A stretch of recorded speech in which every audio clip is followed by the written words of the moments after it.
Yo, Webusiafo. This is A&C Empire Radio.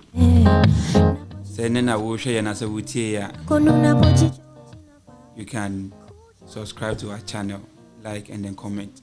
Be a mistake, you know, but me a comment or comment section. I say, and any correct mistakes.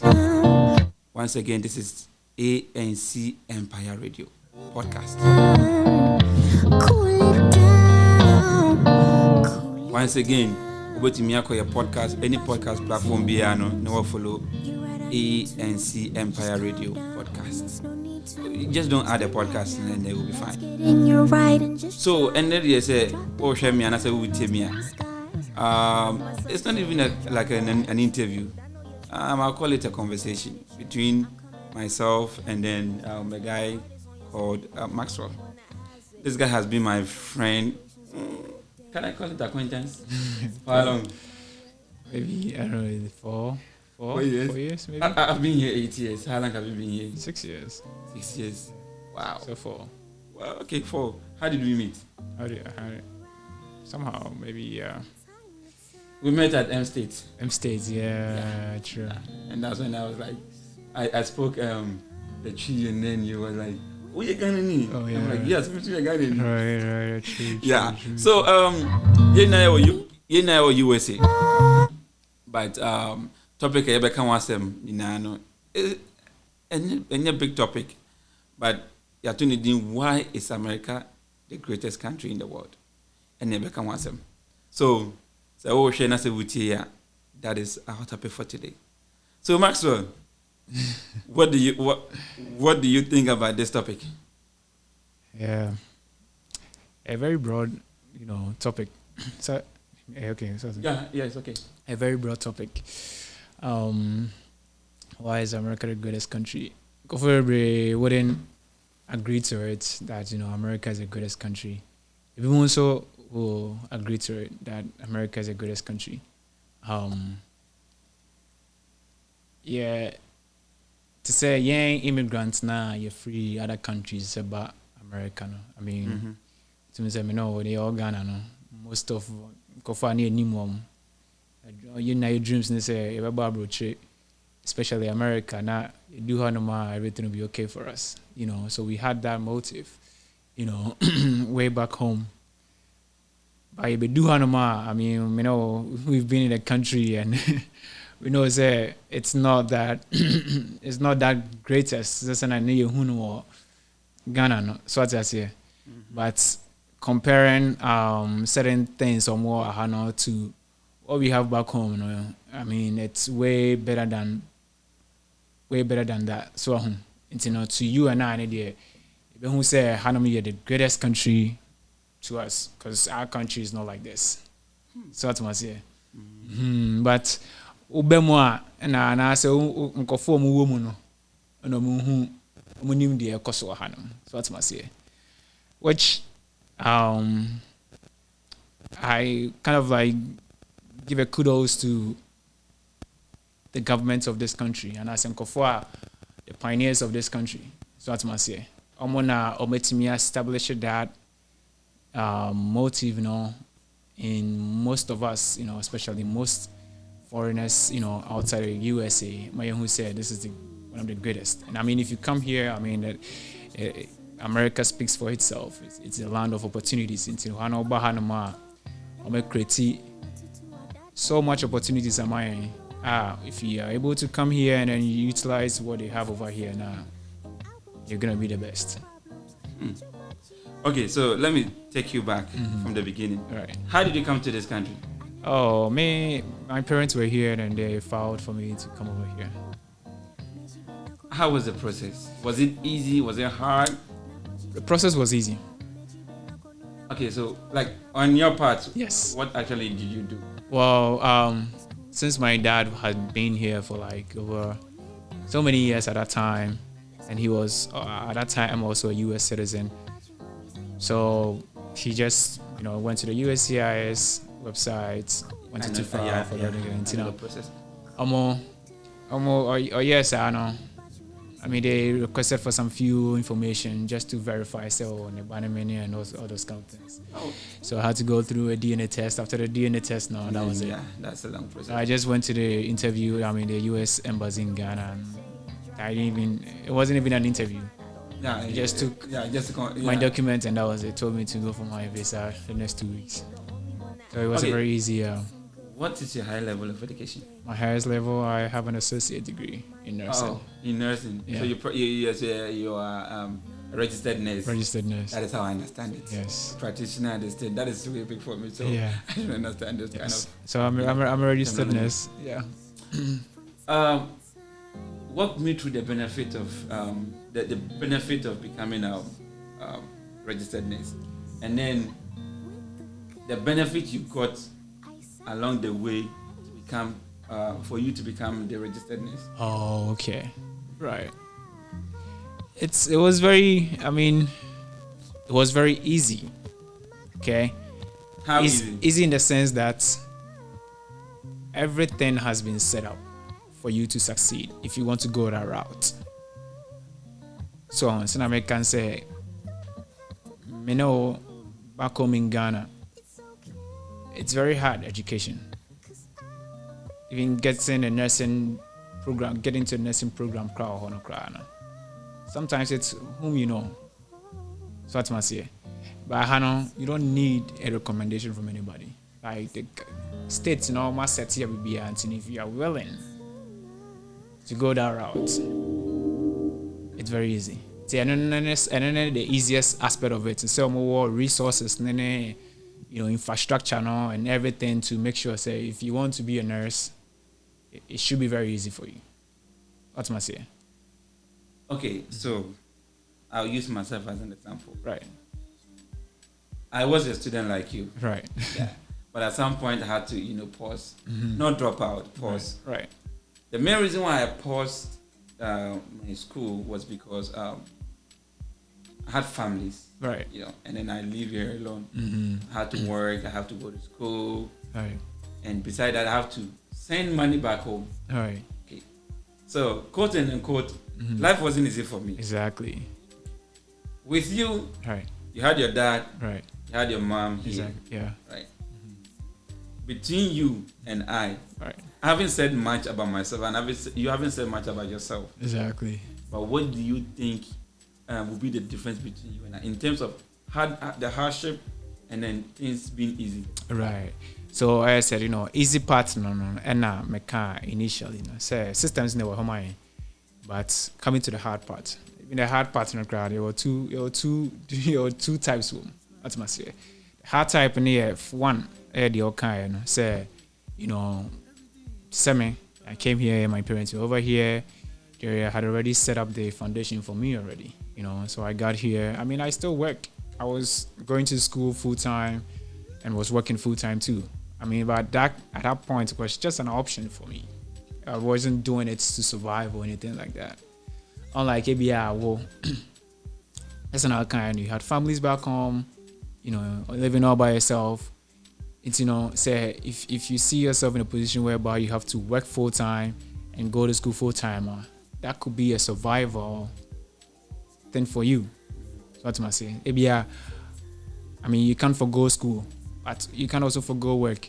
So that's what I'm saying. Because you can pay your bills.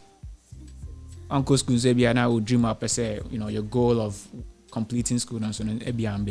But I mean, at the end there, I mean, I could have chose to just go to school full time without not working, because and then you'll be fine. And I would have been fine. So there is a saying that there is a word called breadwinner. Mm-hmm. So I always tell myself that I'm not a breadwinner. Right. I am the bread. The winners are back home. Right. So if I miss work just one day, mind you, those that are winning the bread will not win. Exactly. Okay. So someone like me, if I have to go to school full time, right, and I have to work full time, right, I have to pay my bills, right. Besides, I live alone, and then this place is not like Africa where you can go out and you meet someone Right. And then you can just easily talk to. Exactly. Everyone is in their shell. Sure. Yep. It's in their corner. Mm-hmm. So it's like you and yourself. Right. With everything that I just described or explained. Right. What do you think would be like a goal for me to set if I want things to be easy for me? Or do you think with everything I said, things will be easy for me? Okay. I seen say material kind of so you're trying to say how can things be easy for you with all your circumstances? That's what I was trying to say. Okay, yeah. Well, as I said, easy part in the but I mean for sure. I mean, if as the saying goes, if you're not, things will only get hard if you're trying to do something. If you're just sitting down or doing anything, there wouldn't be any hardship in your life. That's my say. But the hardship comes in when you have a goal ahead, when you want to pursue something. So that's my say. And see, the hardship's not there. We can't do away with it. Okay. So that's my say. And see, but I mean, there are always ways how to me afar it'll make it a little bit soft for you. So to say what situation is say you had people back home. I said you had a winners, you had a bread, and you had a winners back home. You came here, probably you had nobody, and it's a foreign country, and I mean, we don't want to go to that aspect of it, but I struggle next year because due to the color differences and all those kind of things, getting things, it's very hard. But so the easy aspect, would just be it just boils down to time. Time. Okay, you did spoke about color, right? Right. As an I wouldn't say an African American. As an African. No, as a Black African. Black African. Living in the US. Right. How do you think is like how easy it is? How easy or how hard it is? How hard is it to be? I know it's really. I want to say, start a podcast. You ask me about American and everything. Guys, it's great, but it's not all that great. All that great aspect of it, Can you tell me can you tell me maybe one or two or three or how many you know about it? Not great. Okay, not great. Because it's really important to me. Yes. Okay, let me name a few. Mm-hmm. You are an RN now, registered nurse. Yeah. Before you could complete, right? There's something called student loan. Right. And I'm sure you're still paying for it. Oh, I mean, we're about to. I'm sure you're paying for it. Yeah. Student loan. Right. Besides student loan, you had your bills. Right. As in, okay, let me use myself because you were living with your parents. I can't. Right. Okay, so I have rent. I have my car loan. Right. Well, yeah. I have rent, car loan, light bill, food to buy. Right. I have insurance to pay. Right. I have to send money back home. The bills are too many, so I'm forgetting it. Fact. And beside that, please remind me. Yeah, it's a lot. No, remind me the bills that we have to pay. Oh, yeah, bills, including even yourself. You have to pay yourself. Your bills for yourself. Yep. Yeah. Beside all these bills, right? And then in America here, it's not like in Africa you can pay rent for 5 years. Right. You can pay rent for 2 years, and then you live in a house for 2 years without paying rent. Here, you pay rent monthly. Right. Did you ever came to a position where you didn't have money on yourself? Oh. No. Okay, so let me rephrase my question. Right. For once, were you broke in America? No. Wow. Wow. For once, you were not broke? No. Okay, so if you're not broke right now, right, is your bank account Like it's like have you Gym your bank account? Oh, it could have been, but I have some projects that I'm working on, so. So your bank account. But I mean, Gym your bank right. account. I mean, broke. Broke. The word broke. I mean, to me, is in America here. If someone says he or she is broke, that is when the person can't keep up with his or her bills. You know what I'm saying?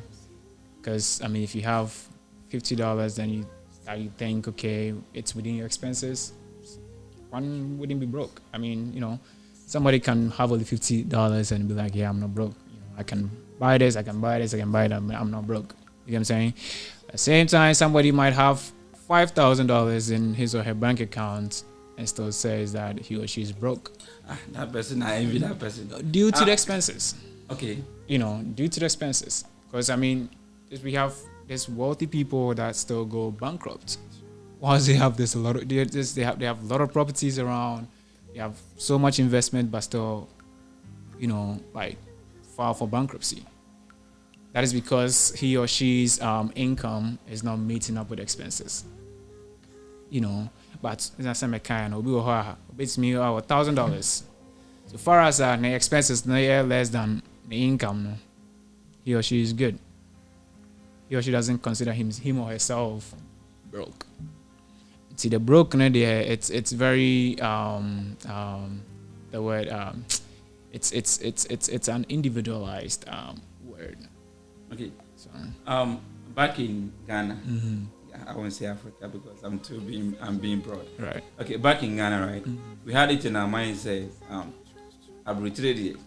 Because Ghana for because exams in Ghana and yet.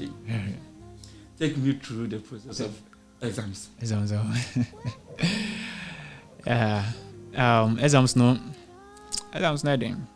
How?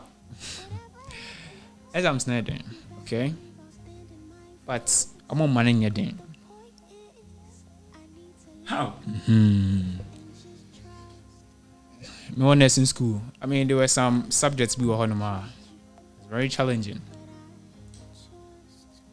Okay, some of the subjects were challenging. That if you don't really prepare yourself for a quiz or a test coming up, you could easily fail. Even aside all the resources that they could offer you. You know what I'm saying? But it still goes back to the resources and how they make things easy. So that's what I say. Okay, Yamao be able to take English. Okay, English 101 101 or something like that, 111 or whatever. Yeah, 1114. 1114 and all those kind of things. Exams, no? Or instructor or your tutor will just tell you that, okay, well, we're gonna have this quiz on this day. It's gonna last this amount of time, and it will give you the rubrics, the standards. Maybe okay, this topic's now, let's set the questions now, and they will break it down for you. They will let you know that you read here, read this, read that, read this. So that's my sense. If you are able to do your job as a student, it shouldn't be that hard for you.